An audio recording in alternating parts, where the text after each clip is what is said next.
Hello and welcome back to another installment of Fodder. And in today's video, we are talking about MORTEM REX. That's right, it's week 2 of raids and MORTEM REX is back on the map. So I'm going to show you how I took it down this time.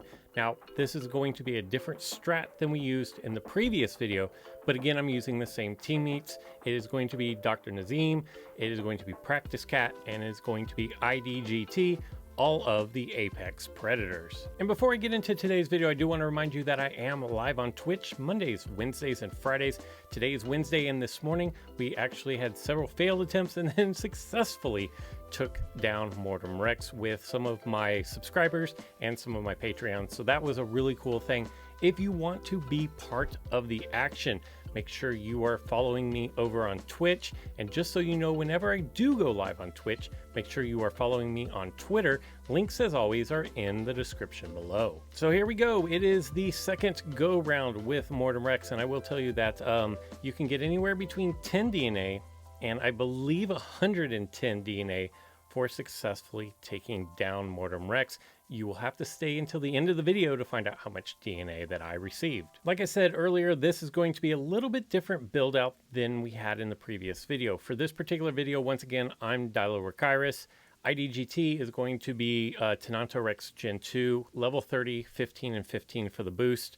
We have Dr. Nazim that is going to have Ardensis Maxima, level 30. I don't remember the boost breakdown. And then Practice Cat is going to be Tor Moloch with 30, 15, and 15, I believe, are the boost breakdowns. So here we go. We have the big bad MORTEM REX coming out. And MORTEM REX thinks it wants to take a piece of us. What we're going to do here is we're going to use the 4 different creatures that we have, and we're going to use their strengths. The thing that you want to do in this particular strat is, if you'll notice, Tor Moloch is going to speed everybody up. That is extremely important. The next important thing about this, and there was a lucky crit there. The next important thing about this is when Dilorachirus comes through, what I'm going to do is I'm going to attack the MORTEM REX, and I'm going to reduce all that crit because that is a massive amount of crit that's going to happen. Now, what you really want to see here is you really want to see max crit on this particular attack. What that's going to do, as you can see, is it's going to knock out both of the minions, and getting rid of Majungda is a huge advantage if you can do it on turn 1. That is going to free up Tenanto Rex to attack straight into MORTEM REX. So everything is looking pretty great so far. MORTEM REX is going to do its attack of, it's the tail whip. So I think that's over everybody, if I'm not mistaken. Yeah. So everybody's going to be hit. Not a big deal. We have 2 full healers and then Tenanto Rex, which can serve as an emergency heal, but we'll see that in just a minute. Basically, from here, the next thing that's going to happen is Tor Moloch is going to do the heal. I'm going to, as Dilorachirus, just continue to use my cunning attacks. I'm going to alternate between the impact, which I did on turn 1, and the strike, which I'm going to do on turn 2. Now, here's the thing. I don't think I heal at any point in this particular battle because we have Tenanto Rex that can do the group heal whenever Tor Moloch is actually having to do an attack or is not in a position to do one of the heals. And then you have Max and Tenanto Rex, which are going to be dealing damage primarily. The main job for Dilorachirus in this particular setup, in this particular build, is to remove those crit chances. MORTEM REX is tough. It's even more difficult when MORTEM REX is free to drop massive amounts of damage. We're talking in excess of 8k per attack. So if you are going to run this particular strat, they all need to be high levels. Mine at level 28 with 13 and 15 between health and attack boost is, I'm not saying that they're carrying me in this because I actually contribute, but it's you couldn't go much lower. You might be able to go down to like 26 in this particular build. But again, you're going to need 3 other people in this build that have level 30s. They just cannot survive. If everybody is lower level, they just cannot survive the sheer volume and sheer damage that MORTEM REX is going to put out. So as you can see, everything is playing out pretty nicely here. I think we're in a really good position.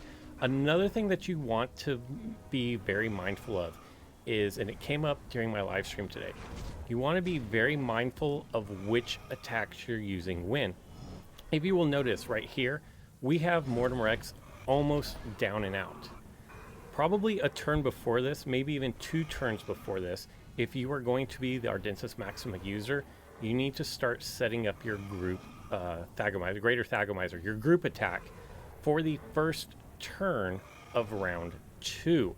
What that's going to do is, you saw how in round 1 it really gave us an advantage with both the minions being gone instantly. Turn 1, they never even get to attack. That's what you want to replicate in turn 2, and sometimes it takes a little bit of timing. You want to make sure that you are off cooldown. So in this particular situation, we're almost done with Mortem Rex on the first round, so everybody's using their smaller attacks. There is no need to use an attack greater than what you need. Like I said, when you start getting down to the last couple of attacks of round 1, you really want to start focusing. Yes, you do need to knock out Mortem Rex. You don't want to leave it with 1 additional attack, but you really want to start focusing on setting up round 2. Another thing that's important is, if you will notice, Mortem Rex is doing Primal Tail Whip here.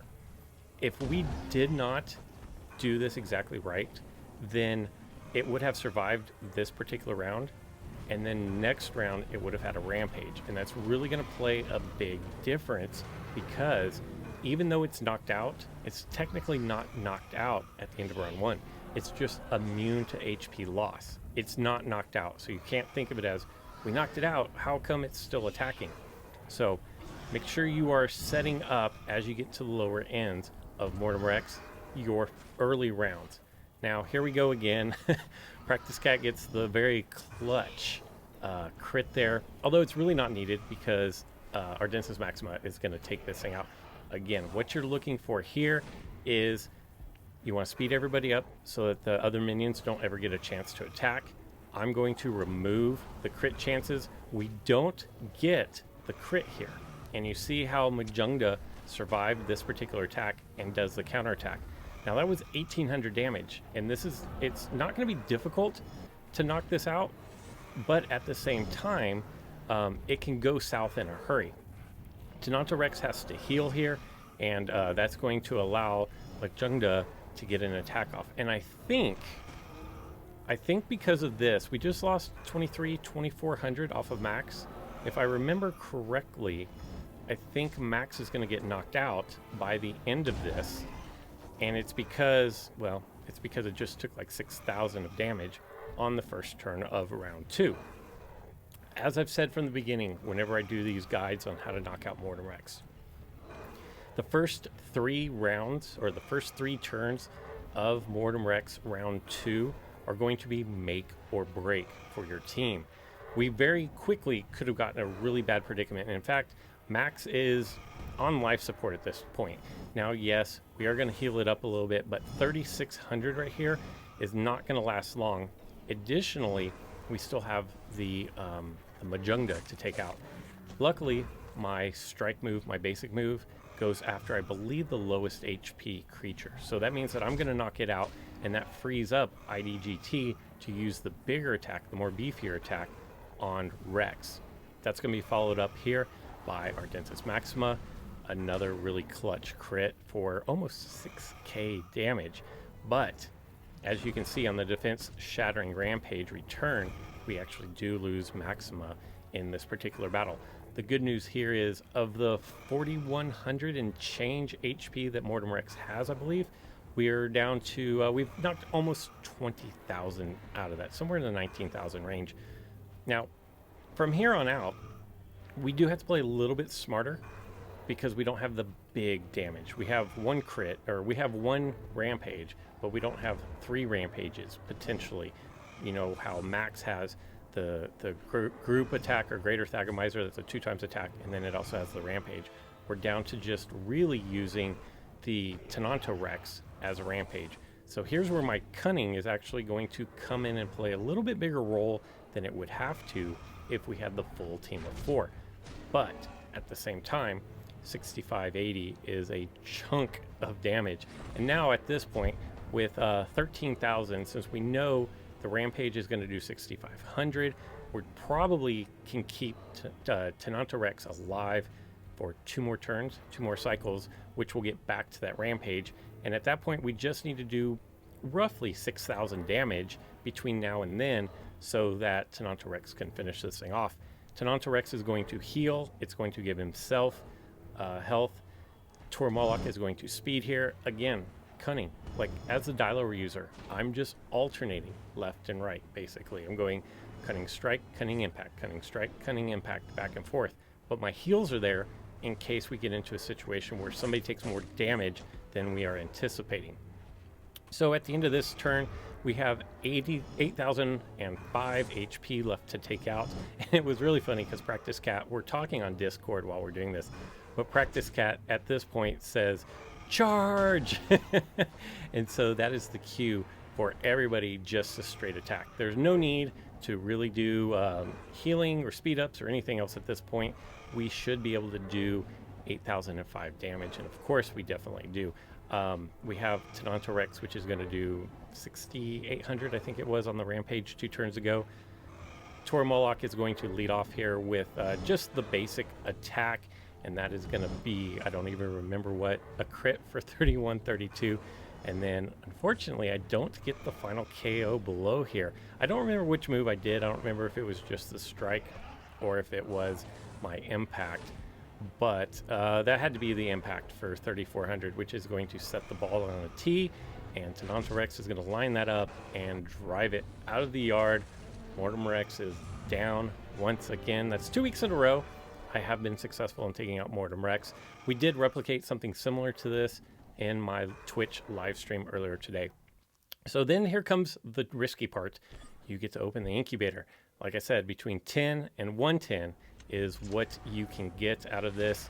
A ton of Gallimimus, a little bit of Gorgosaurus, and just the 10 Mortem Rex. So my total stands at 20 out of 300. There are some people that are already halfway done with their Mortem Rex. They sit at 150, so kudos to them and boo for me, but that's the way that RNG happens sometimes. There you have it, a second strat for getting rid of Mortem Rex. Just remember, getting rid of the minions is priority number 1 in this particular strike. They can really make or break or ruin your day if you're not able to take them out as quickly as possible. If you like this video, make sure you give it a thumbs up. Go ahead, subscribe, and turn on the alert notifications so you don't miss any more Jurassic World Alive coverage. I hope you guys enjoyed it, and that's all I've got for this one. So until next time.